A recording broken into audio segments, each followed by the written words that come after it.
यह बोक्सा जनजाति पार्ट 2 का वीडियो है। पार्ट 1 में हमने बोक्सा जनजाति को बहुत बेहतर तरीके से समझा था।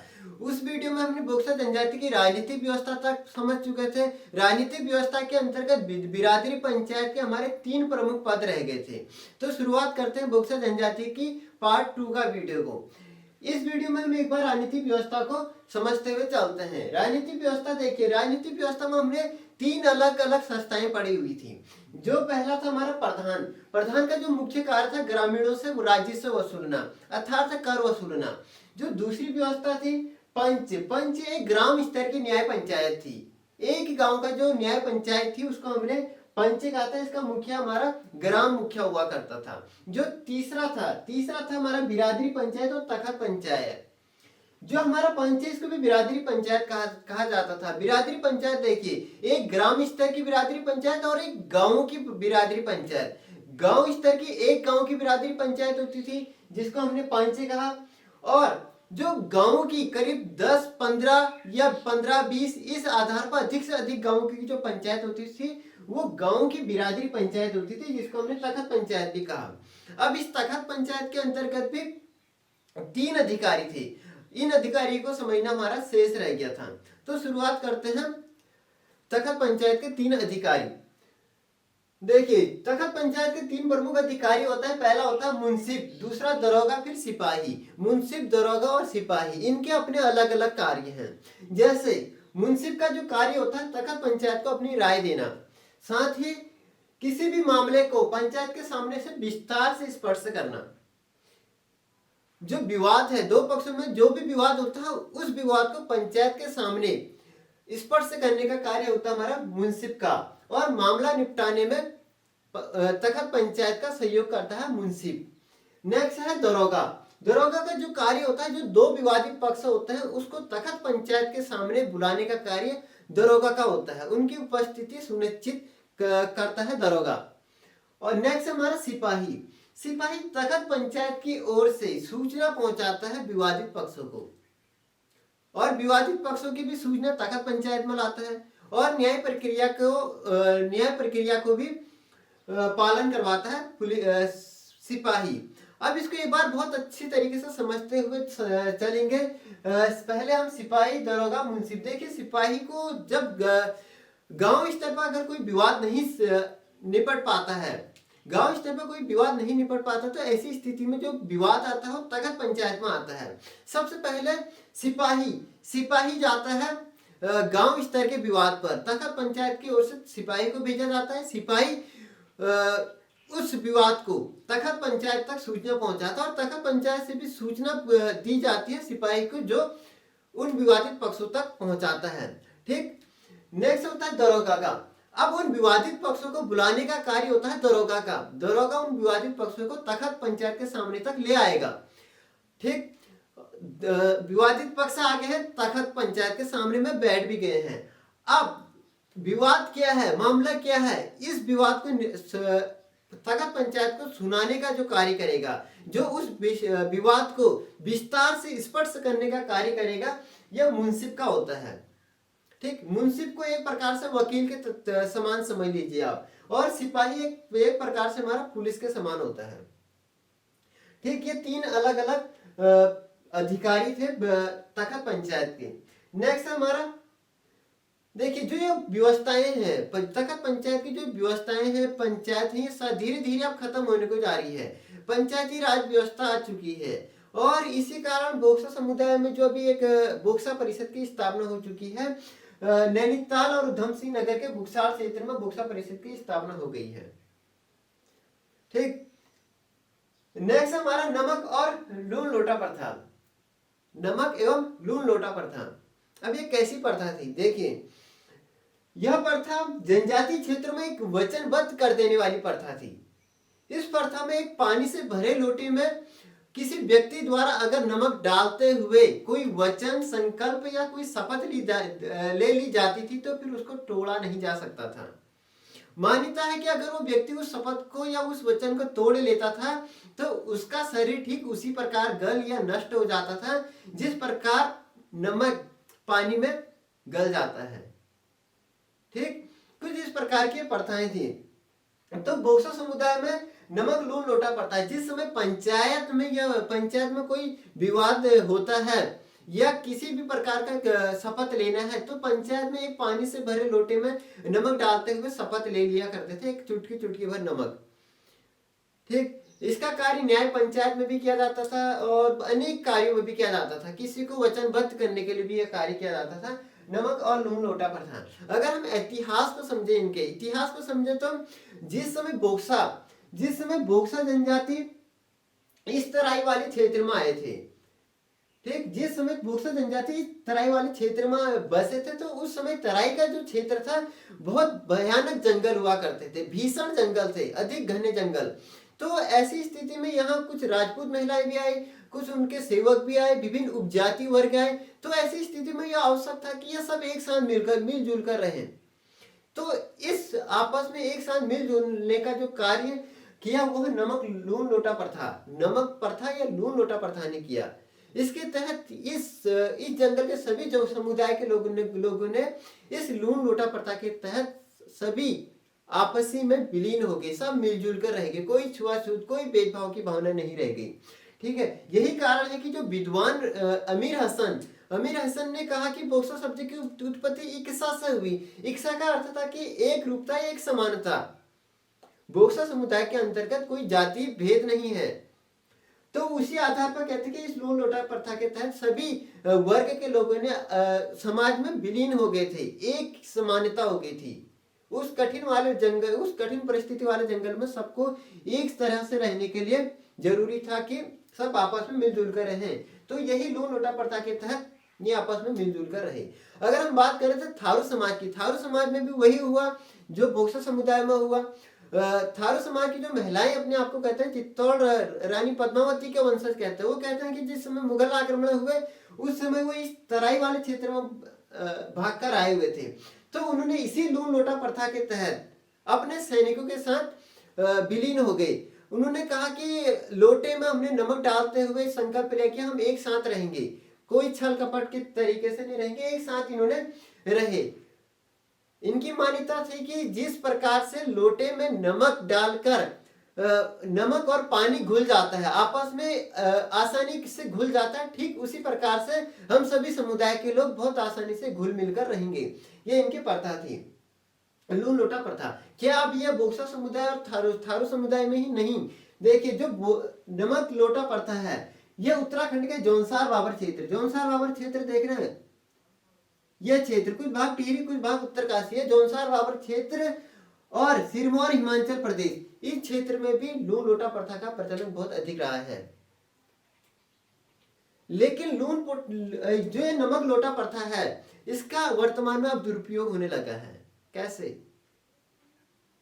देखिए, जो राजनीतिक दल अपने वोट बैंक के लिए, वोट अधिक करने के लिए जिस समय चुनाव होते हैं उस समय इन जनजातीय क्षेत्रों में जाते हैं।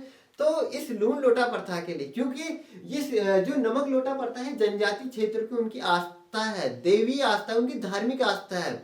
अगर वो एक बार इसमें वचनबद्ध हो गए तो उस वचन को तोड़ नहीं सकते हैं।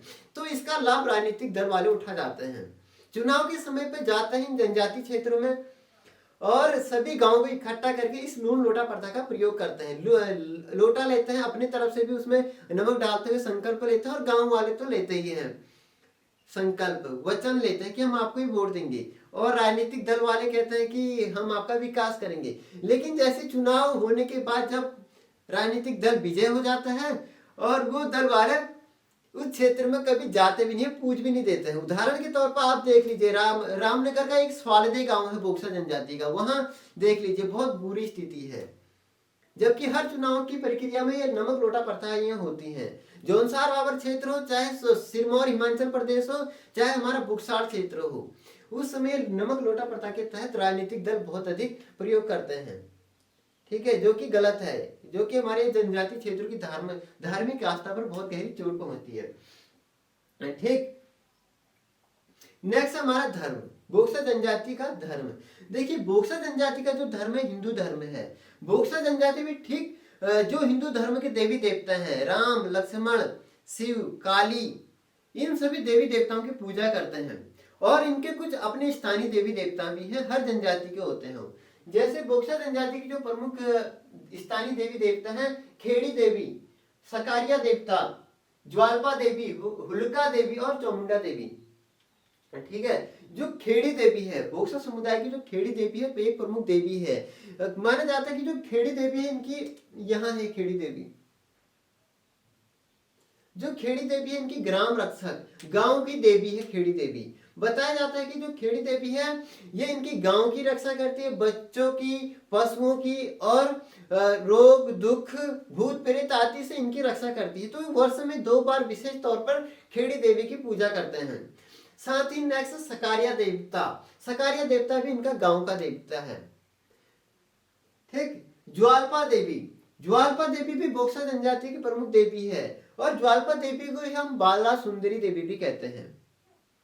ठीक, बाला सुंदरी देवी, स्थानीय लोग उज्जैनी देवी भी कहते हैं इसको। हुलका देवी और चामुंडा देवी, चामुंडा देवी भी बोक्सा जनजाति की प्रमुख देवी है, काशीपुर की सबसे बड़ी देवी, काशीपुर क्षेत्र की। ठीक, नेक्स्ट हमारा पर्व, बोक्सा जनजाति का जो पर्व है वह भी जो हिंदू समुदाय के लोग बनाते हैं, दीपावली, होली, जन्माष्टमी, शिवरात्रि, ये सब बोक्सा समुदाय के लोग भी बनाते हैं, लेकिन इनके भी कुछ विशेष पर्व हैं। जैसे चैती पर्व, चैती पर्व बोक्सा समुदाय का एक प्रमुख पर्व है। चैती पर्व एक कृषि संबंधित पर्व है, आसान भाषा में समझ लीजिए, कृषि संबंधित पर्व है। जिस समय चैत माह का प्रारंभ होता है तो यह अपने नई फसल उस समय रबी की फसल उग के तैयार होती है, तो उस समय अपनी नई फसल को अपने देवी देवताओं को चढ़ाते हैं चैत माह के समय। और उसी समय एक मेला भी लगता है, चैती मेला। ठीक, चैती मेला को अभी समझते हैं। फिर नेक्स्ट जो इनका त्योहार है, नोबी, तेरस, होगल, डलिया, गोटरे, दिवाली आदि इनके प्रमुख त्योहार है। बिल्कुल याद कर लीजिएगा, बोक्सा जनजाति के त्योहार चैती, नोबी, तेरस, होगल, डलिया, गोटरे, दिवाली आदि। ठीक, चैती पर्व के समय मैंने बताया कि चैती मेला लगता है। चैती मेला काशीपुर में ही लगता है, कृषि से संबंधित एक पर्व है। अब इस अवसर पर मेला लगता है, संपूर्ण बोक्सा समुदाय के लोग आते हैं। लेकिन जो चैती मेला है एक बहुत बड़ा मेला है, बहुत बृहद स्तर का मेला है, बहुत अधिक मात्रा में व्यापारी आते हैं। और इस मेले में भी लोग अपने मंदिर में उस समय जो उगाई हुई फसल है, नई फसल, फल फूल आदि मंदिरों में चढ़ाते हैं। और कृषि से संबंधित मेला भी मैंने आपको कहा। जो चैती मेला है, चैती मेले में प्राचीन काल में जिसमें पहले इस मेले में बहुत अच्छी नस्ल के घोड़े भी बिकते थे चैती मेले में। ठीक, एक है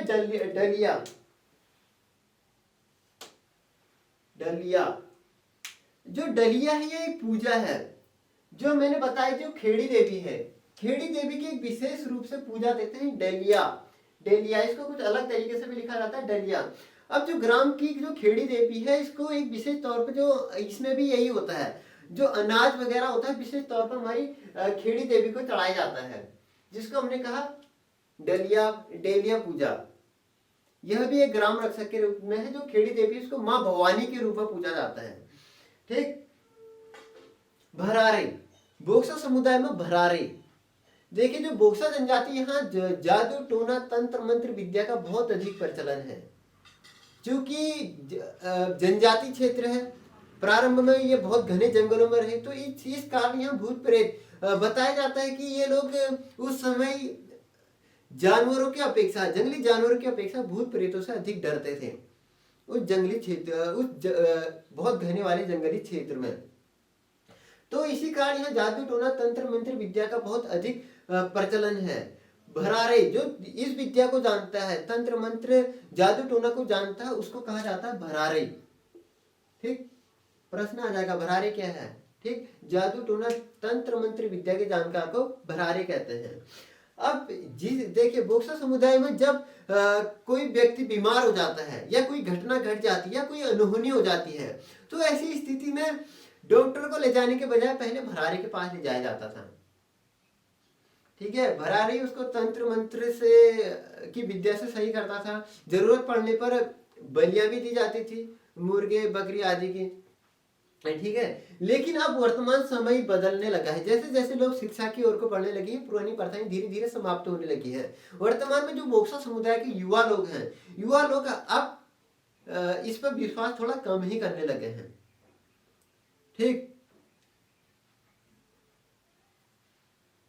बोक्सा कल्पित आत्माओं की पूजा भी करते हैं। बोक्सा जनजाति कल्पित आत्माओं की पूजा भी करते हैं, और इन कल्पित आत्माओं को बुज्जा कहते हैं। लिख लीजिएगा, महत्वपूर्ण है। बोक्सा कल्पित आत्माओं की पूजा करते हैं, जिनको बुज्जा कहते हैं। ठीक। बोक्सा जनजाति की वेशभूषा देखिए, सामान्य वेशभूषा है। जो पुरुषों की वेशभूषा है, नीचे लंगोटी, धोती कहते हैं उसको, और ऊपर से कुर्ता, और ऊपर से एक सिर में टोपी या पगड़ी। ये बोक्सा जनजाति के पुरुषों की वेशभूषा, धोती, कुर्ता, सदरी, सिर पर पगड़ी या टोपी। महिलाएं लहंगा पहनती है, चोली और एक विशेष ओढ़नी। ओढ़नी ये महिलाएं पहनती हैं। लहंगा, चोली, चोली को अंगिया भी कहते हैं, और ओढ़नी पहनती हैं। लेकिन अब वर्तमान समय बदल रहा है, समय चक्र के साथ ही इनके वेशभूषा में भी परिवर्तन हो रहा है। पुरुष सामान्य तो पैंट कमीज पहनने लगे हैं, महिलाएं भी सभी की तरह साड़ी वगैरह पहनने लगी हैं। ठीक। बोक्सा समुदाय के लोग गांव को मंझरा कहते हैं। बोक्सा जनजाति गांव को मंझरा कहते हैं। ठीक है। बोक्सा समुदाय की अगर हम स्थिति को समझें, वर्तमान स्थिति, तो बोक्सा समुदाय की वर्तमान स्थिति बहुत दयनीय है। बोक्सा समुदाय जैसे कि प्रारंभ में जिस तराई क्षेत्र में कोई बसने से, अंग्रेज लोग चाहे हर समुदाय के लोग इस तराई क्षेत्र में बसने से डरते थे, हर किसी के समान। लेकिन बोक्सा और थारू समुदाय के लोग इस क्षेत्र में, तराई क्षेत्र में रहे। प्रारंभ में ये बहुत बड़े बड़े भूमि के मालिक रहे, लेकिन वर्तमान स्थिति ऐसी है कि ये बोक्सा समुदाय के लोग अब भूमिहीन हो चुके हैं। बहुत कम मात्रा में इनके पास जमीन बची हुई है। जब बाहरी बोक्सा समुदाय के लोग देखिए, जो जनजाति होते हैं स्वभाव में बहुत सीधे साधे होते हैं, सरल स्वभाव के होते हैं, जिसका लाभ बाहरी लोगों ने उठा लिया। शांति प्रिय होते हैं जनजाति के लोग, बाहरी लोगों ने उठाया, इनको डरा धमका कर किसी भी प्रकार से इन्होंने इनकी जमीनें हड़प ली। और इन जनजाति में भी कमी है, जो कि किसी भी, जो भी इनके तीज त्योहार होते हैं, इसमें बहुत अधिक मात्रा में खर्चे करते हैं। पैसा ना होने पर कर्ज लेके खर्चे करते हैं। दारू, मदिरा का अधिक प्रयोग करते हैं। इसी के कारण, यही मेन मुद्दा था जिस कारण बोक्सा जनजातियों की जमीनें गई। इसी कारण बोक्सा जनजाति के लोग कर्ज में फंसे और उनके हाथों से धीरे धीरे जमीनें निकल गई। शिक्षा की कमी होने के कारण इनको ब्याज दर का कोई पता नहीं चला। बैंकों में जाने की अपेक्षा इन्होंने महाजनों से लिया, पूंजीपतियों से पैसा लिया, और पूंजीपतियों ने भी हिसाब में उनके ब्याज दर में हेर फेर करके उनको उस कर्ज से मुक्ति नहीं होने दिया, उनकी जमीनें हड़प ली। आज स्थिति बोक्सा समुदाय की बहुत दयनीय है, बहुत ज्यादा दयनीय। सरकार क्या कर रही है यह भी समझ में नहीं आ रहा है। जो रामनगर का स्वालदे गांव है, बोक्सा समुदाय के क्षेत्र में जाके देखिए आप, समाज का एक वर्ग बहुत पिछड़ा हुआ है। बोक्सा समुदाय और राजी जनजाति अभी पढ़ेंगे। ठीक है। रामनगर का स्वालदे गांव में देखेंगे तो उनकी बस्तियां देखिए आप, एक ही घर में दो दो तीन तीन फैमिली रह रही है, एक ही कमरे के अंदर। घर टूटे हुए, झोपड़ियां हैं, शिक्षा में कमी है, बहुत अधिक कमी। ठीक। जनजाति घोषित करने के बाद भी आरक्षण का लाभ भी बहुत कम मात्रा में उठा पा रहे हैं, बहुत कम मात्रा में। ठीक। नेक्स्ट वीडियो की हमारी राजी जनजाति की। ठीक। Thank you.